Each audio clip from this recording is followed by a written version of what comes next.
চোখের পানি আসতে দেরি হবে। আমার আল্লাহ জান্নাতের বাগানের খাতিরে তোমার আব্বা আম্মার খবরদারে জান্নাতের বাগান বানাইতে দেরি করবে না। মুর্দায় খান্ডা কয় জিন্দানি রে ভাই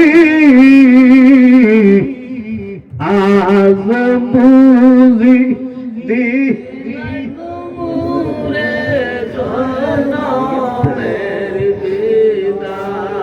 আই আজ বুঝি দিলাই গমুরে জনমের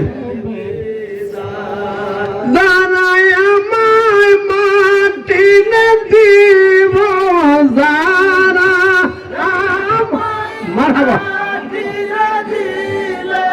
তারা দিয়ে আমার সঙ্গে পাই আজ বুঝি দিলাই গমুরে জনমের বিদায় মুর্দায় খান্দা গয় জিন্দানি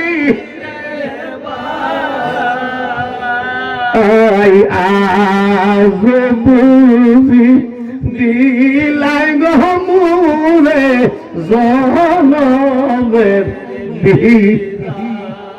জানাই আমায় কুশল রে দিব যারা আমায় কুশল দিব তারা দিয়া আমার সঙ্গের বাই আজ বুঝি দিলাই গমুরে জনমের বিদায় আজ বুঝি দিলাই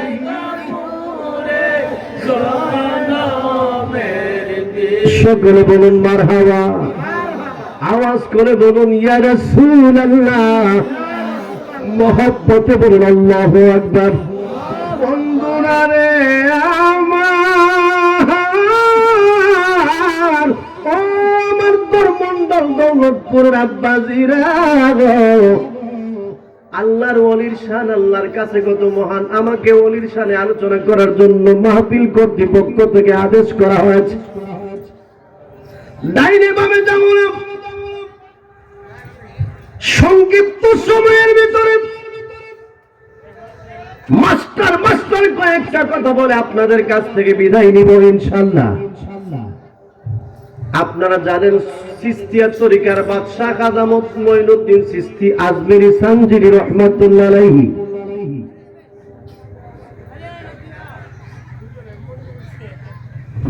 গভীর মনোযোগ।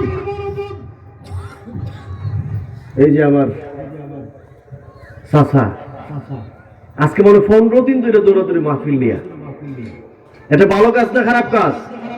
ভালো কাজ না খারাপ কাজ? ইচ্ছা করলে তারা এখানে গানের একটা আয়োজন করতে পারত, ইচ্ছা করলেই তারা একটা ভিন্ন অনুষ্ঠান করতে পারত, কিন্তু তারা কি করেছে?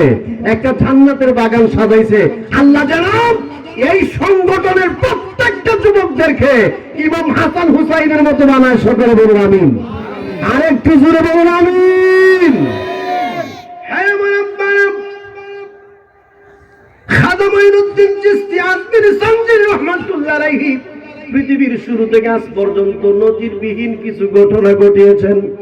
নাম্বার 1 ঘটনা হলো 1000, 2000, 1 লক্ষ, 2 লক্ষ নয়, যিনি 90 লক্ষ হিন্দুরে কালেমা পড়ায়া মুসলমান বানাইছে। 90 লক্ষ হিন্দুর গলায় কালেমার মারা পড়াইছে। হ্যাঁ আমার আপনারা মানুষ জায়গা হবে না ইনশাআল্লাহ। আজকে যে 2 ভাগ এই মাহফিলে দাওয়াত দেওয়া হয়েছে, 2 ভাগ আলোচনা শুনলে বুঝতে পারবেন কত মধু যে আল্লাহ তাদের মুখের মধ্যে দিয়েছেন। ভারতবর্ষের বাদশা যার নাম ছিল বাদশা আলমগীর, ভারতবর্ষের সমস্ত হিন্দু পণ্ডিত মশাইগণ একত্রিত হয়ে পরামর্শ করে, মিটিং করে একত্রিত ভাবে বাদশাহ আলমগীরের দরবারে হাজির। বাদশাকে ডাক দিয়া কয়, বাদশাহ ও বাদশাহ গো, আমরা আপনাকে ভোট দিয়েছি, সাপোর্ট করেছি, বাদশাহ বানিয়েছি, আপনার কাছে এসেছি। যে মাজারের মধ্যে গেলে হিন্দু কালেমা পড়ে, যেই মাজারের মধ্যে গেলে আমাদের ধর্মের লোক মা ছেড়ে দেয়, যেই মাজারের মধ্যে গেলে স্ত্রী ছেড়ে দেয়, যেই মাজারের মধ্যে গেলে সন্তান ছেড়ে দেয়, যেই মাজারের মধ্যে গেলে দুনিয়ার সব ছেড়ে দেয়, শুধু লা ইলাহা ইল্লাল্লাহু মুহাম্মাদুর রাসূলুল্লাহ বলে। আমরা সবাই আপনার কাছে বলে দিলাম, ওই মাজার ভারতবর্ষ রাখা যাবে না, ওই মাজারটা আপনি ভেঙে দেন। জুড়ে বলুন নাউযুবিল্লাহ। যুগের সাথে তাল মিলিয়ে সংক্ষিপ্ত আলোচনা করব। গভীর মনোযোগ। বাদশাহ আলমগীর বিপদের মধ্যে পড়ে গেলেন, কারণ মানুষ যদি নালিশ করে সেটা শুনতে হয়, মেম্বার হোক আর চেয়ারম্যানই হোক, ঠিক কিনা? আর এমন গোটা কয়েকজনকে যে সবাই গণ্যমান্য ব্যক্তি নালিশ করলেন। বাদশাহ যে মাজারের মধ্যে আসলে মা বাবা ভাই বোন সব কিছু বলে যায়, শুধু কালেমা নিয়ে পাগল, ও মাথার ভেঙে দেন, আর রাখার দরকার নেই। বাদশাহ আলমগীর ডাক দিয়ে বলেন, আজকে তোমাদেরকে কোনো কিছু বলবো না, আগামী করল সকাল 10টার সময় আসবা, মাজার ভাঙবো না রাখবো, ইনশাল্লাহ আমি তোমাদেরকে বলে দিব। জোরে বলুন মারহাবা। বাদশাহ আলমগীর গভীর রাত্রে রাত্রির সময় উযু করে মাজারের মধ্যে প্রবেশ করলেন, 2 রাকাত নামাজ পড়লেন, ইয়াসিন সূরা পড়লেন, পয়রা মাজারের উপরে ডান হাতটা রাইখা বাদশাহ নন্দন চোখের পানি ছেড়ে কান্না শুরু করে দিছে। ডাক দিয়া বলতেছেন, আল্লাহ, যে আল্লাহ বলে তোমার বন্ধু 90 হিন্দুরে কালেমা পড়াইছে, ওই মাজার আমি কেমনে বাদশাহ মুসলমান হয়ে ভেঙে দেই। আল্লাহ তোমার কাছে আরজি দিলাম, তুমি আল্লাহ সুন্দর একটা সমাধান দিয়ে দাও। ওই কথা বলতে বলতে বলতে বলতে হঠাৎ করে চোখের মধ্যে একটা তন্দ্রা এসে গেছে। ইতিহাস প্রমাণ করে তন্দ্রা আসার সাথে সাথে উনি ঘুমন্ত অবস্থায় দেখতেছে, খেয়ে যেন বলতেছেন, বাদশাহ আলমগীর টেনশন করিও না, টেনশন করিও না, সমস্ত হিন্দুদেরকে তুমি জানাইয়া দাও, আগামী কাল 10টার সময় তাদেরকে বলবাম, এর পরের দিন 10টার সময় আসবে, তুমি আমাকে 3বার সালাম দিবা। যদি 3বারের মধ্যে 1বার সালামের জবাব না পাও, তাহলে ওই মাজার ভেঙে চুরমার করে দিবা। 3বারের মধ্যে যদি 1বার ওয়ালাইকুমুস সালাম শুনতে পাও, ওই মাজারটা তুমি আরো বেশি সুন্দর করে দিবা। জোরে বলুন মারহাবা। বিনা মাইনে করব চাকরি, বিনা মাইনে করব চাকরি, আমি তোমার দরবারে চাকর, নিরাকি আমার নিরাংশা তোমার দরবারে চাকর।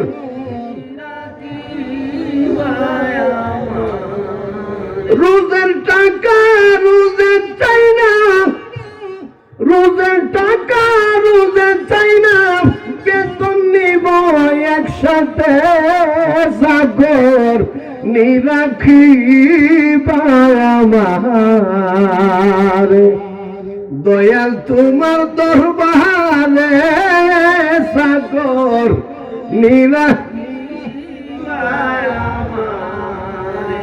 বাদশাহ আলমগীর ঘুম থেকে জাগ্রত হয়ে মনের ভিতরে একটা সান্ত্বনা পাইছে, মনের ভিতরে একটা সান্ত্বনা পাইছে। ওই মনের ভিতরের সান্ত্বনাটা লইয়া বাড়ির মধ্যে চলে গেলেন। ফজরের আজান হয়ে গেছে, মসজিদের মধ্যে আসলেন। ফজরের নামাজ পড়ে আবার সূরা ইয়াসিন তিলাওয়াত করলেন, বাড়ির মধ্যে গেলেন। সকাল 10 কোটিকের সময় ভারতবর্ষের সমস্ত হিন্দুদের মাথার তাজ যারা, সুশিক্ষায় শিক্ষিত যারা, স্বনামধন্য ব্যক্তিত্ব যারা, তাদেরকে নিয়ে বাদশাহ আলমগীরের দরবারে হাজির। ডাক দিয়ে বললেন, বাদশাহ আপনি বলেছিলেন সকাল 10 ঘটিকার সময় একটা সিদ্ধান্ত দিবেন, আপনি কি সিদ্ধান্ত করেছেন, কি সিদ্ধান্ত দিবেন বলুন। বাদশাহ আলমগীর ডাক দিয়া কয়, ভাইরা ও আমার ভাইরা গো, আপনারা এসেছেন মাজার ভাঙ্গার জন্য, আমি আপনাদেরকে সাথে নিব, আমি একা যাব না, আপনারা আমার সাথে থাকবেন, আমার সামনে থাকবেন, পিছনে থাকবেন, ডাইনে থাকবেন, বামে থাকবেন। আমি আপনাদেরকে নিয়ে আগামী করল সকালবেলা 10টার সময় যাব। ওই মাজারের মধ্যে যাই আমি বাচ্চা নম্বর 3 বার সালাম দিব। একবার যদি সালামের জবাব পাই, আমি বাদশাহ দাঁড়ায় চাইকা ওই মাজারটা তার চেয়ে আরো বেশি সুন্দর করে দিব। সকলে বলুন মারহাবা। আর যদি 3 বার সালাম দেওয়ার পরে একবারও যদি সালামের জবাব না পাই, আমি বাদশাহ নন্দন দাঁড়াইয়া ওই জায়গায় দাঁড়াইব, বল্লুদার গায়ে দিয়া মেশিন দিয়া ওই মাজার ব্যাঙ্গে চুরমার করে দিব। সকলে বলুন নাউজুবিল্লাহ। সমস্ত হিন্দুগণ খুশি, খালি ময়রা হচ্ছে মনে একবারে সব শেষ। সালামের জবাব কিভাবে দিবে বলেছি, ভালো একটা সুযোগ পাইলাম। কালকে যারা আইবা হাতুড়ি হেমার সাফল নিয়ে আসবা, যাতে আমরা তাড়াতাড়ি মাজার ভাঙতে পারি। আসলে কি পারবে? আসলে কি পারবে? আপনাদের আইটা কি আসলে পারবে? পারবে না। কারণ আল্লাহ বলেন, ওয়ামাকারু ওয়ামাকারাল্লাহ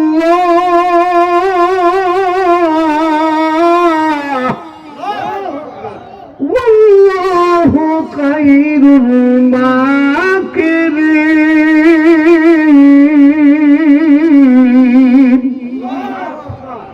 আল্লাহ বলেন, ওয়ামাকারু ওয়ামাকারাল্লাহ ওয়াল্লাহু খায়রুল মাকিরিন। আমি আল্লাহর বিরুদ্ধে, আমার হাবিবের বিরুদ্ধে, ওলি আব্দাল গাউস কুতুবের যতই বিরোধিতা করো, সর্বোত্তম বিরোধিতাকারী হচ্ছি আমি আল্লাহ। জোরে বলুন ঠিক কিনা? সর্বোত্তম কৌশলের মালিক কে? সর্বোত্তম কৌশলের মালিক আল্লাহ। গভীর মনোযোগ। বৎসনন্দনের কথা শুই না সমস্ত হিন্দুগণ বড় খুশি। কালকে মাজার ভাঙিয়ে লাগবে, মাজার আর থাকবো কেমনে? আপনারা কি বলেন, অলিগণ মরে গেলে কবরের ভিতর থেকে, রোজার ভিতর থেকে, মাজারের ভিতর থেকে আওয়াজ দেওয়ার শক্তি আছে কিনা নাই? আছে কিনা নাই? এই সিলেটের জমিনে বাংলাদেশের মধ্যে সর্বপ্রথম যিনি আজান দিয়েছেন উনি হচ্ছেন সিবা সালানা নাসিরউদ্দিন সাহেব। শাহজালাল ইয়ামানি রহমাতুল্লাহি বাংলাদেশে আসার আগে একটা মাদ্রাসা, একটা মসজিদ ছিল, কেউ বলতে পারবে না। আব্বা শাহজালাল ইয়ামানি রহমাতুল্লাহি বাংলার জমিনে আসার আগে আমাদের নামের আগে লিখতে হতো শ্রী, আসার পরেও লিখেছেন শ্রী। এই আজকে 100 বছর আগে শ্রী লেখা হইতো, এখন উনি আসার পর থেকে আমাদের নামের প্রথমে লিখি আমরা মুহাম্মদ। ঠিক না? এই বাংলাদেশে যদি আপনারা একটু খেয়াল করেন, একটা মসজিদ, আমি গীবত করতেছি না, একটা মসজিদের সাইনবোর্ডে লেখা পাবেন না যে এটা ওয়াহাবি মসজিদ। পাইবেন? পাইবেন? এই বাংলার জমিনে ৬৮,০০০ গ্রাম বাংলায় ১ লক্ষর উপরে মসজিদের নাম দেওয়া আছে আহলে সুন্নাত ওয়াল জামাত জামে মসজিদ। গভীর মনোযোগ। ধর্মমন্ডলের বাজারের মধ্যে আমি মাওলানা শফিকুল ইসলাম সিদ্দিকীরে সুন্নি কইলে মিষ্টি নয়। আমারা যদি দেখা সুন্নি হন আমি আপনার চা দিব, আমারা দেখা দেখে যদি আপনারা সুন্নি বলে আমি খুশি, আমার দেখে আমার সুন্নি কইলে আমার অন্তর খুশি, আমার দেখে আমার সুন্নি কইলে আমার সত্য গোষ্ঠী খুশি। কিন্তু হেরারা যদি দেখুন হাতের মধ্যে বেন্দাল ঠিক কিনা বুঝাইতে পারতেছি না মনে হয়। আমার সুন্নি কইলে আমি খুশি, আমার অন্তর খুশি, কলিজা খুশি, আমি আপনারা মিষ্টি কইব। কিন্তু হেরা রে এইটা কইলে বেন্দাল হয় রে খাচ্ছ তো সারে না। হ্যাঁ আমার আব্বারা বাদশালঙ্গের কথা শুই না সমস্ত হিন্দুগণ খুব খুশি, ভালো হয়েছে। খালকে যারা আইবা কেউ খালি হাতে আইবা না, সবাই হাতুড়ি হেমর সাপুই নিয়ে আসবা।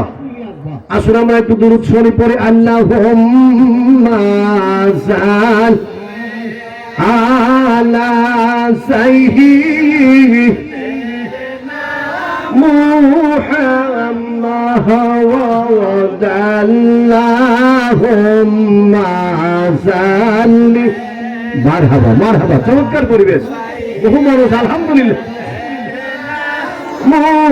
মুহাম্মাদ নাবিয়ানা, মারহাবা মারহাবা, হাসরে মারের মতো লাগছে না না, একটু বলে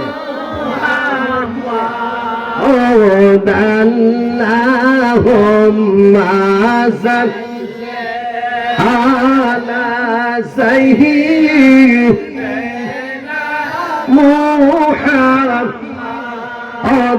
ময়ূরহনা ময়ূরহনা গজয়নাল তুমি জয়নাল ময়ূরনা, হাইরে ময়ূরনা ময়ূরনা গজয়নাল তুমি জয়নাল ময়ূরনা, হাইরে তুমি জয়নাল শহীদ হইলে নবীর বংশ থাকবে না, হাইরে তুমি জয়নাল শহীদ হইলে নবীর বংশ থাকবে।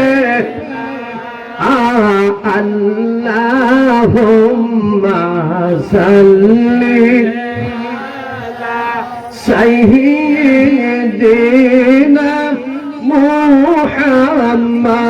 মুহাম্মাদ আল্লাহুম্মা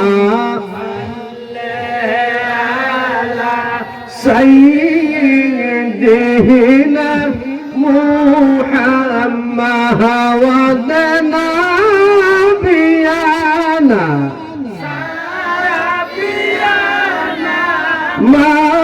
মাওলানা মুহাম্মাদ নাবিয়ানা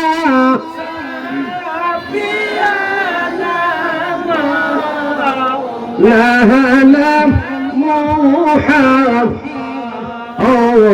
আল্লাহ বলেন ও জিবরাইল বাতাস করো বাতে মারগা, আল্লাহ বলেন ও জিবরাইল বাতাস করো ফাতে মার গায়, হাইরে পুত্র সুগে জ্বলছে আগুন বাতা, সে কি প্রাণ জোড়ায়, হাইরে পুত্র সুগে জ্বলছে আগুন বাতা, সে কি প্রাণ জোড়া হাওয়ায়। আল্লাহুম্মা সাল্লি আলা সাইয়্যিদিনা মুহাম্মাদ লা ইলাহা ইন্নাল্লাহু মুহাম্মাদুর রাসূলুল্লাহ সাল্লাল্লাহু আলাইহি ওয়াসাল্লাম। ও বন্ধুরা, বাদশা আলমগীর যখন ওই কথাটা বলল, সঙ্গে সঙ্গে সমস্ত হিন্দু পণ্ডিত মশাইগণ পরের দিন সকাল 10 ঘটিকার সময় বাদশা আলমগীর সাহেবের বাড়িতে হাজির। বাদশা রন্ধন সবাইকে দেখা সর্বপ্রথম হুজুর 4টা ফরজ আদায় করলেন। হুজুর 4টা ফরজ আদায় করে সবাইকে সঙ্গে নিয়ে মাজারের কাছে গেলেন। একটা কথা মনে রাখবেন, মাজার শরীফের মধ্যে হিন্দু, বৌদ্ধ, খ্রিস্টান, ইহুদি, নাসারা সবাই যাইতে পারবে, কিন্তু মসজিদের ভিতরে সবাই যাওয়ার বিধান নাই। গভীর মনোযোগ। মাজারের মধ্যে তারা কেন যেতে পারবে? তাদেরও তো একটা মনের উদ্দেশ্য থাকতে পারে। এই জন্য যেই কোনো ধর্মের লোক মাজার জিয়ারত করতে নিষেধ নাই, যেতে পারে। আবারে আমি একটা হিন্দু লোকের জন্য আমার কলিজা থেকে আমি তার জন্য দোয়া করি। তার নামটা আপনারা শুনবেন? বলবো, নকুল কুমার বিশ্বাস। নাম শুনছেন আপনারা? শুনেন নাই? নকুল কুমার বিশ্বাস, তাকে আমি এই জন্য তার জন্য দোয়া করি, সে কোরআন শরীফ নিয়ে, মসজিদ নিয়ে, নামাজ নিয়ে এত সুন্দর গান লেখছে। সারা বিশ্বের মধ্যে এত সুন্দর গান কেউ লেখে নাই। কোরআন শরীফ নিয়ে একটা গান লেখছে, বলবো, যদি আগুন লেগে ধ্বংস হয়, যদি আগুন লেগে ধ্বংস হয় বিশ্বের যত বইয়ের দোকান, বিশ্ব থেকে হারাবে না পবিত্র কোরআন, বলো না বিশ্ব থেকে হারাবে না পবিত্র কোরআন। গানটা সঠিক লেখছে না বেঠিক লেখছে? সঠিক না বেঠিক? পাকিস্তানের সামরিক বাহিনী মারল বিমান দুর্ঘটনায় ভাই, বিমান দুর্ঘটনায় ভাই, বিমান পুরে ছাই হইল, কোরআন পুরে নাই। মারহাবা বলবেন না?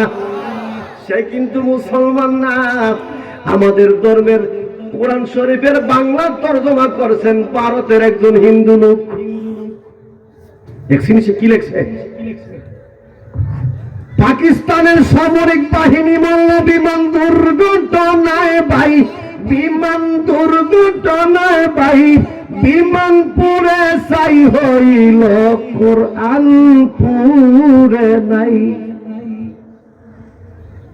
কি করে পূর্বে কোরআন, কি করে পূর্বে কোরআন আগুনের তেজ, আজ বিশ্ব জুড়ে লক্ষ লক্ষ সুন্নি হাফেজ।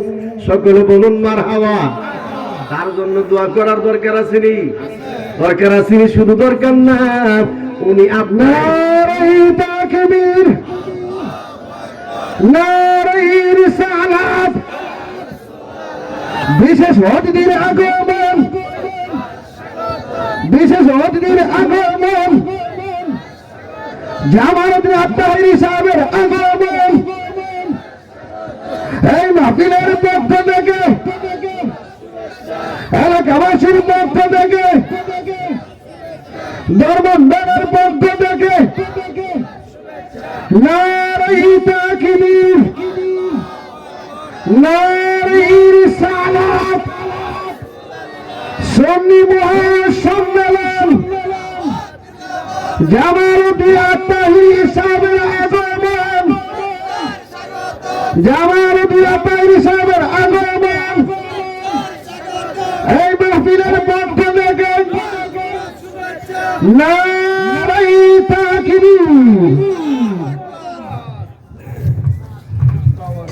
দেখছেন নি আমাদের বিহাসুদ্দিন সাহেব? আপনাদের কাছে কেমন লাগছে? ভালো না খারাপ? ভালো না খারাপ? আব্বারা বাদশাহ আলমগীর সবাইকে নিয়ে যখন মাজারের পাশে গেছে, যাওয়ার পরে উনি সালাম দিলেন, আসসালামু আলাইকুম ওয়া রাহমাতুল্লাহ। এই আলোচনাটা কেন করতেছি সময়ের মধ্যে, একটাই কারণ হলো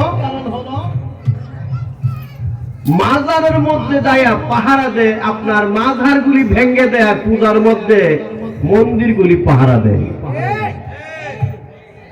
পূজার মধ্যে গিয়া বলে তাদের পূজা আর আমাদের পূজা বলে সমান। নাউজুবিল্লাহ বলবেন না? বিদায় বেলা আওয়াজ ব্যর্থহীন কণ্ঠে বলে দিতে চাই, এই বাংলার জমিনে মাজারকে যারা ভেঙেছে, মন্দিরকে যারা পাহারা দিয়েছে, তারা যদি নির্বাচনের সময় আমাদের কাছে ভোটের জন্য আসে, সমস্ত পুরান জুতা দিয়ে আমরা তাদেরকে বাইরে দিতে রাজি। আওয়াজ করে বলুন ঠিক কিনা? আব্বারা, আমরা আহলে সুন্নাত ওয়াল জামাতের প্রতীক হচ্ছে মোমবাতি। আমরা মোমবাতি যদি সংসদে দিতে পারি, আমরা মোমবাতি যদি এমপি হতে পারি, আমি আপনাদেরকে বলে দিলাম যে হাত দ্বারা মাজার ভেঙেছে, 1 ঘন্টার ভিতরে তার হাতটা ভেঙে দেওয়া হবে। আমরা যদি সংসদে যেতে পারি, বাংলাদেশের প্রত্যেকটা মসজিদে মিলাদ কিয়াম বাধ্যতামূলক করতে হবে। আমি আমার অসমাপ্ত আলোচনা এখানেই সমাপ্ত করে দিলাম। আসসালামু আলাইকুম ওয়া রাহমাতুল্লাহি ওয়া বারাকাতুহু।